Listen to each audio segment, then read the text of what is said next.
Welcome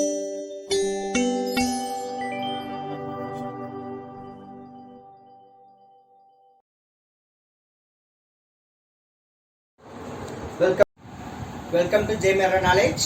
இன்னைக்கு நம்ம பார்க்க போற topic class 12 current electricity. First நம்ம பார்க்க போற concept electric current and flow of electric charges in a metallic conductor. நம்ம இதுக்கு முந்தின லெசன்ல என்ன பார்த்தோம்னா எலக்ட்ரோஸ்டாட்டிக்ஸ் சார்ஜஸை ரெஸ்ட்ல வச்சு அதை ஸ்டடி பண்ணோம். இந்த லெசன்ல என்ன செய்ய போறோம், சார்ஜஸை ஒரு இடத்துல இருந்து இன்னொரு இடத்துக்கு நகர்த்திட்டு நம்ம அதோட ப்ராப்பர்ட்டிஸ் பார்க்க போறோம். அப்படின்னா the movement of charges தான் என்ன சொல்லுவாங்கன்னா கரண்ட்னு சொல்லுவாங்க. So the concept is the electric currents and flow of electric charges in a metallic conductor. First you should know what is electric current. முதல்ல உங்களுக்கு electric currentனா என்னன்னு தெரியணும். Electric current is represented by the letter capital I. The rate of flow of charges through any metallic conductor is called an electric current. அப்படின்னா electric currentனா என்னன்னா the rate of flow of charges through any metallic conductor, that is I is equal to Q by T, electric charge per unit time. Flow of electric charges per unit time அதான் என்ன சொல்றாங்க, electric current சொல்லுவாங்க. It is represented by the letter I. இதுக்கு முன்னாடி நம்ம பார்த்தது the time rate of change of electric charge is called electric current பார்த்தோம். இப்போ the time independent electric current is called steady electric current. என்ன சொல்ல வராங்கன்னா the electric current which is independent of time, டைமை பொறுத்து electric current வந்து மாறல அப்படின்னா அது என்ன சொல்லுவாங்க, steady electric current. முன்னாடி பார்த்தது electric current, காமனா electric currentனா the time rate of flow of electric charge in a metallic conductor is called electric current.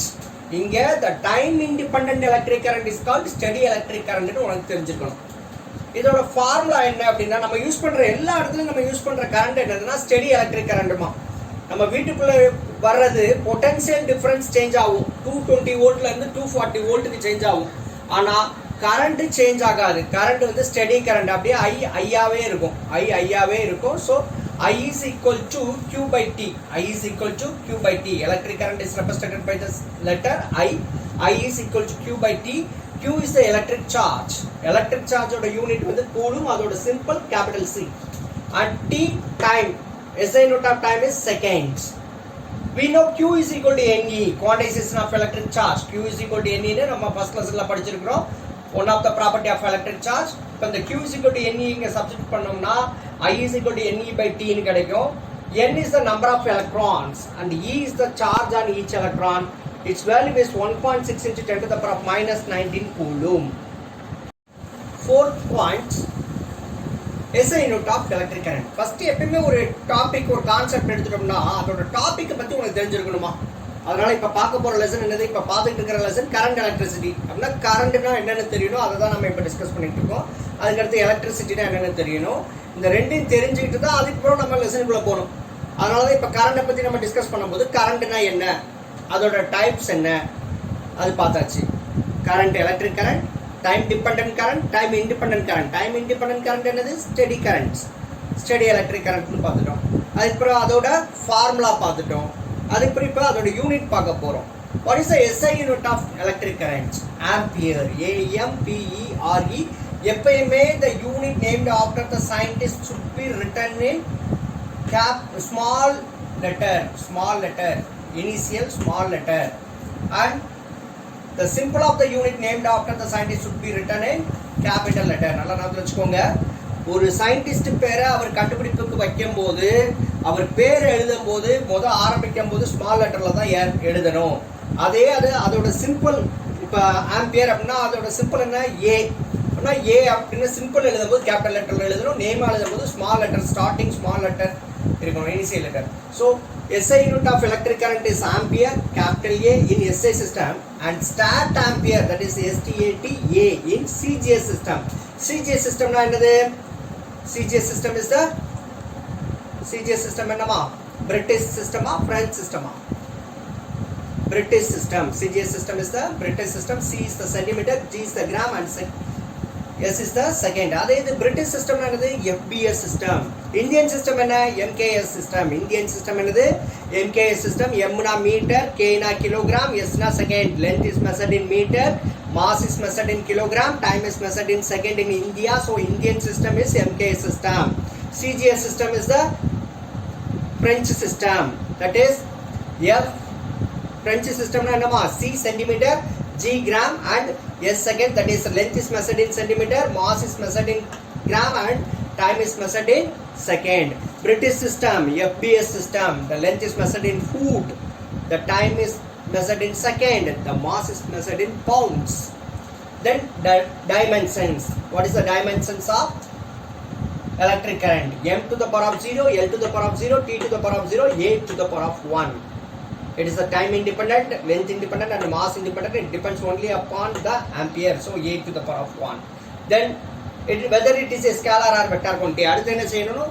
அந்த கொடுத்திருக்கிற quantity scalar or vector ஆன்னு தெரியணும். Here electric current is a scalar quantity because it has only magnitude. ஒரு value மட்டும் தான் உண்டு, ஆனா அதுக்கு particular direction கிடையாது. So electric current is a scalar quantity because it has only magnitude, that is value, but no particular direction. Seventh point, a current flowing through any cross section of a conductor per unit time is independent of the area of cross section. நமக்கு வீட்டுக்குள்ள வர்ற current என்ன சொன்னேன்? Steady current சொன்னேன். Steady current என்னமா? the time independent current. The time independent flow of current is called steady current, steady electric current. அந்த current என்ன செய்யும் பார்த்தோம்னா, நம்ம ஷார்ட் வயரா இருந்தாலும் சரி, லென்த்தி வயரா இருந்தாலும் சரி, தின் வயரா இருந்தாலும் சரி, திக் வயரா இருந்தாலும் உள்ள வர்ற கரண்ட் ஒரே மாதிரி தான் இருக்கும். இப்போ ஃபார் எக்ஸாம்பிள் நம்ம வீட்டில் பார்த்துருப்பீங்க, சின்ன சுவிட்சாக இருந்துச்சுன்னா அது 5 ஆம்பியர் சுவிட்ச், ஒரு பெரிய இதாக இருந்ததுன்னா பெரிய சுவிட்ச் மாதிரி இருந்ததுன்னா அது 15 ஆம்பியர் சுவிட்ச். நம்ம லெஸ் பவர் கன்சப்ஷனுக்கு என்ன யூஸ் பண்ணுவோம்? 5 ஆம்பியர் சுவிட்ச் யூஸ் பண்ணுவோம். ஹை பவர் கன்சப்ஷனுக்கு என்ன யூஸ் பண்ணுவோம்? தட் இஸ் 15 ஆம்பியர் சுவிட்ச். So that is a steady current flowing through any cross section of a conductor per unit time is independent of the area of the conductor, thin or thick. ஓகேமா? So I is independent of A. Then eighth point, the charges are always moving within the material. நம்ம ஒரு copper வயரோ, ஒரு அயனோ, ஒரு ஸ்டீலோ எது எடுத்துட்டாலும் என்ன இருக்கும்னா உள்ள electrons, electric charges எப்படி இருக்கும்னா ரெஸ்ட்லேயே இருக்காது, ஏதாவது ஒரு டைரக்ஷனில் மூவ் ஆகிட்டே இருக்கும். ஃபார் எக்ஸாம்பிள்மா, the electrons in a copper wire, copper வயரில் எத்தனை எலக்ட்ரான்ஸ் இருக்கும்? 29 எலக்ட்ரான்ஸ். அந்த 29 எலக்ட்ரான்ஸை ரெஸ்ட்லேயே இருக்காதுமா, அதாட்டில் இஷ்டத்துக்கு அங்கிட்டு இங்கிட்டு சுற்றிக்கிட்டே இருக்கும். That is called random motion and are continuously in random motion. அப்படிங்கும்போது நிற்காது, ஒரே இடத்துல இருக்காது, ரெஸ்ட்ல இருக்காது, அங்கிட்டு சுற்றிக்கிட்டே இருக்கும். அப்படின்னா அது ஒரு பொட்டன்ஷியல் டிஃபரன்ஸ், ஒரு வோல்டேஜ் கொடுத்துட்டேன்னா அந்த எலக்ட்ரான்ஸ் ஒரு டைரக்ஷனில் மூவ் ஆரம்பிச்சிச்சுன்னா அது பேர் தான் என்ன சொல்லுவாங்க? எலக்ட்ரிக் கரண்ட்பாங்க. ஃபார் எக்ஸாம்பிள் ஒரு காரோ பஸ்ஸோ வேனோ நின்றுக்கிட்டு இருந்துச்சுன்னா அதை சுற்றி நம்ம விளாண்டுக்கிட்டு இருப்போம், சரியா? அது கொஞ்சம் மூவ் ஆரம்பிச்சிச்சுன்னா நம்ம நவுண்ட் ஓட ஆரம்பிச்சிடுவோம். So that is the rate of flow of electric charge is called electric current. Ninth point, the motion of charges constitutes electric current. Electric current என்ன? The motion of charges. Electric கரண்ட்டை என்னென்ன விதத்தில் நம்ம define பண்ண முடியும், எப்படிலாம் electric current produce பண்ணலாங்கிறதா first தெரிஞ்சுக்கிட்டு இருக்கோம். இப்போ அதில் 9th பாயிண்ட் என்னன்னா, the motion of electric charges constitutes electric current. அப்படின்னா என்ன சொல்லுவோம்? அந்த 29 எலக்ட்ரான்ஸ், காப்பரில் 29 எலக்ட்ரான்ஸ் இருக்குது பார்த்தீங்களா, அந்த 29 எலக்ட்ரான்ஸும் ஒரு இடத்துல இருந்து இன்னொரு இடத்துக்கு நகர ஆரம்பிச்சிருச்சுன்னா அது பேரை தான் என்ன சொல்லுவாங்க? Electric current. Then what is electricity? Current எலக்ட்ரிசிட்டினா என்ன அப்படிங்கிறத தெரியணும். Current electricity is the study of flow of electric charges. இந்த எலக்ட்ரிக் சார்ஜஸை பற்றி, இந்த எலக்ட்ரிக் சார்ஜஸ் ஒரு இடத்துல இருந்து இன்னொரு இடத்துக்கு மெட்டாலிக் கண்டக்டர்ஸ்ல மூவ் ஆகுது பார்த்தீங்களா, அதை பற்றி படிக்கிற பாடம் பேர் தான் கரண்ட் எலக்ட்ரிசிட்டி. இப்போ நம்ம டாபிக்கு வந்துட்டோம். கரண்ட் எலக்ட்ரிசிட்டினா என்னன்னு புரிஞ்சுக்கிட்டோம். கரண்ட் எலக்ட்ரிசிட்டினா என்ன? Study of flow of electric charges. It owes its origin to Alexandro Volta. Its origin to Alexandro Volta. Alexandro Volta தான் என்ன செஞ்சாரு? ஃபர்ஸ்ட் பேட்டரி கண்டுபிடிச்சாரு. ஏற்கனவே சொன்ன பார்த்தீங்களா, காப்பர் வயர் என்ன செய்யும்? காப்பர் வயருக்குள்ள 29 எலக்ட்ரான்ஸ் இருக்கும். அந்த 29 எலக்ட்ரான்ஸ் என்ன செய்யும்? ரேண்டம் டைரக்ஷன்ல மூவ் ஆகிட்டே இருக்கும். அதுல பேட்டரியில கனெக்ட் பண்ணிட்டோம்னா 220 வோல்ட் இல்லைன்னா 12 வோல்ட் என்ன 5 வோல்ட் டு 1.5 வோல்ட் நம்ம பேட்டரி, ரிமோட் பேட்டரி எவ்வளவு? 1.5 வோல்ட். எது கொடுத்தாலும் அது என்ன செஞ்சிடும் அப்படின்னா, அந்த எலக்ட்ரான்ஸ் ஒரு பர்டிகுலர் டைரக்ஷன்ல மூவ் ஆரம்பிச்சிடும். அந்த ஃப்ளோ ஆஃப் எலக்ட்ரான்ஸ் தான் என்ன சொல்லுவோம்? Electric flow of electric charges தான் என்ன சொல்லுவோம்? Electric current. அந்த எலக்ட்ரிக் பேட்டரியை கண்டுபிடிச்சவர் யாரு? Alessandro Volta, which produces the first steady flow of electric current. So origin to Alexandro Volta, who invented the electric battery, which produces the first steady flow of electric current. அதனால நம்ம இந்த current electricity படிக்கிறோம்னா அதுக்கு முக்கிய காரணமே இந்த Alexander வோல்டா தான். அவர் கண்டுபிடிச்ச first electric battery that produces the first steady flow of electric current. So the study of flow of electric charges is called current electricity. 11th point, modern world depends heavily on the use of electricity. இப்போ நம்ம வாழ்கிற உலகத்தில் electricity இல்லாமல் நம்மளால் இருக்கவே முடியாதுமா. ஏன்னா electricity plays an important role in our daily to-day life. For example, it is used to operate machines, communication systems, electronic devices, home appliances, etc. இப்போ பவர் கட் நம்ம வீட்டில் அதிகமாக இருக்குது அப்படின்னா நம்ம என்ன பண்ணுறோம், யூபிஎஸ் யூஸ் பண்ணுறோம். சரி, யூபிஎஸ் யூஸ் பண்ணோம்னா என்ன செஞ்சிடும், அந்த யூபிஎஸ்சில் சார்ஜ் ஸ்டோர் பண்ணணும் அப்படின்னா அதுக்கு என்ன தேவை, ஸ்டெடி கரண்ட்டு தேவை. So electricity important. அண்ட் முன்னாடிலாம் ரொம்ப நாள் கரண்ட் இல்லைனால வீட்டில் இருப்பாங்க. ஆனால் நம்மளால் இப்போ ஒரு 10 நிமிஷம் கரண்ட் இல்லைனால யாராலையும் இருக்க முடியாது. ஏன்னா ஃபேனோட தான் இருக்கிறோம், டிவி பார்த்துட்டு இருக்கிறோம், செல்ஃபோன் ஆப்ரேட் பண்ணுறோம், ஆன்லைன் கிளாஸ் காலையிலேருந்து சாயந்தரம் வரைக்கும் போகுது. அப்படிங்கும்போது எலக்ட்ரிசிட்டி இருந்தால் தான் சார்ஜ் ஸ்டோர் பண்ண முடியும். So electricity plays an important role because it is used to operate machines, communication systems, electronic devices and home appliances, refrigerator, AC, fan, okay, mixie, grinder, these are all the electric appliances. Then 13 to 1, the electric current is due to the flow of electrons in conductors. எப்படிலாம் electric current வந்து produce ஆகுங்கிறத ஒரு summarise பண்ணலாம். First வந்து electrons இன் கண்டக்டர்ஸில் உள்ள electrons ஒரு இடத்துல இருந்து இன்னொரு இடத்துக்கு மூவ் ஆகுறதுனால நமக்கு என்ன ப்ரொடியூஸ் ஆகும், எலக்ட்ரிக் கரண்ட் ப்ரொடியூஸ் ஆகும். ஸோ இதுக்கு முன்னாடி என்ன பார்த்துட்டு இருந்தோம், electrons, that electric current is due to the flow of. First என்ன பார்த்தோம், electrons in conductors. Electric current is due to the flow of electrons in conductors, and in semiconductors electrons and holes. So electrons and holes in semiconductors, and coherent pairs of electrons in superconductors, positive and negative ions in an electrolyte, positive ions and electrons in gases. First நம்ம பார்த்தது electric current is due to the flow of electrons in metallic conductor. Example copperல 29 electrons. அந்த 29 electronsம் ஒரு particular டைரக்ஷனில் move ஆயிடுச்சுன்னா நமக்கு என்ன கிடைக்கும், rate of flow of electric charge is called electric current. இப்போ அடுத்தது செமிகண்டக்டர்ஸ்னா என்னன்னா, at room temperature it acts like a insulator, at high temperature it acts like a conductor. For example, our memory card, SIM card, these are all the semiconductors. That is, it acts in between conductors and insulators. The semiconductors like electric current produce ஆகிறதுக்கு என்ன காரணம்னா, electrons and holes is the vacancy produced in the place where the electrons are. Okay, then coherent pairs of electrons in superconductor. What do you mean by superconductor? Superconductor at ordinary temperature, the metals can conduct electricity at zero resistance, with zero resistance at low temperature. That is called a superconductor. Superconductorsல எது வந்து electric கரண்ட்டுக்கு காரணமா இருக்குன்னா, electric current is due to the flow of coherent pairs of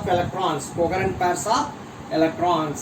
And then in electrolyte, நம்ம செல், battery, Daniel செல், Leclanché செல், lead acid accumulator, dry cells, அதெல்லாம் என்ன இருக்குன்னா, ஒரு positive ions and negative ions electrolyte. Positive electrolyte and electrolyte is the solution used in the cell. Positive electrode என்னமா, anode, and negative electrode cathode. Electrolytes, sulfuric acid, hydrochloric acid, sodium sulfite, sodium chloride, these are all acts as the electrolyte. What do you mean by electrolyte? Aqueous solution of solids, liquids and gases. So positive and negative ions in an electrolyte. Then gases like எப்படி electric current produce ஆகும்னா, electric current is due to the flow of positive ions and electrons. இந்த ரெண்டுக்கு வித்தியாசத்தை பார்த்துக்கோங்க. எலக்ட்ரோலைட்ல positive ions and negative ions is the responsible for the flow of electric current, but in gases positive ions and electrons are responsible for the flow of electric current. Electric current is of two types. One is alternating current, AC, and another one is direct current, DC. நம்ம வீட்டுக்குள்ள வர்றதெல்லாம் alternating current மா. அதே மாதிரி நம்ம remote clock வேற டாய்ஸ்லாம் use பண்றது direct currents. So what is alternating current? It is a current whose magnitude as well as direction varies with time.